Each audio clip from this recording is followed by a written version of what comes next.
আমি এনএসটিউতে এসেছি ২০২৩ সাল থেকে। তখন থেকেই শুনে আসতেছি যে এই যে এনএসটিউতে একাডেমিক থ্রিটা মানে হচ্ছে কিন্তু এখনও পর্যন্ত এই যে ২০২৬ চলে আসলো এখনও পর্যন্ত এনএসটিউতে সেই কাঙ্ক্ষিত একাডেমিক থ্রিটা হয় নাই।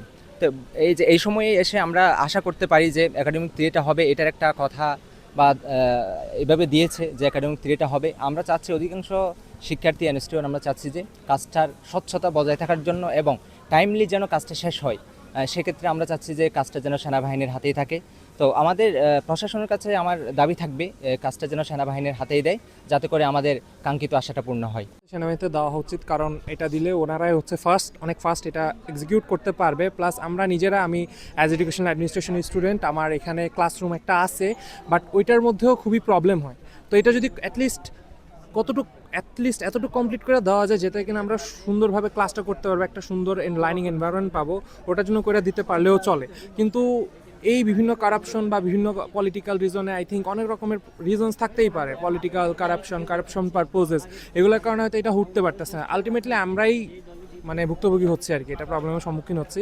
সো মনে করি এটা তাড়াতাড়ি হওয়ার জন্য সেনাবাহিনীর হাতে যাওয়া উচিত। অ্যাটলিস্ট একটা ট্রান্সপারেন্সি থাকুক, যাতে তাড়াতাড়ি এটা কমপ্লিট হয়ে যায় আর আমরা সুন্দর মতো আমাদের ক্লাসগুলো করতে পারি।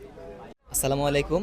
আমাদের বিশ্ববিদ্যালয়টা অনেক বড়, ১০০ একরের একটা বিল্ডিং, একটা বিশ্ববিদ্যালয়।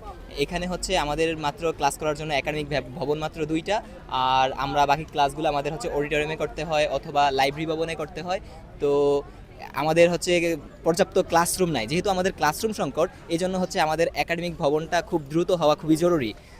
তাই হচ্ছে আমরা এখন সাধারণ স্টুডেন্টরা চাচ্ছি যে আমাদের হচ্ছে একাডেমিক ভবনটা অতি দ্রুত সম্পূর্ণ হয়ে যাক, যাতে করে আমরা হচ্ছে একটা ক্লাস করার মতো, পড়াশোনা করার মতো একটা ভালো একটা পরিবেশ পাই।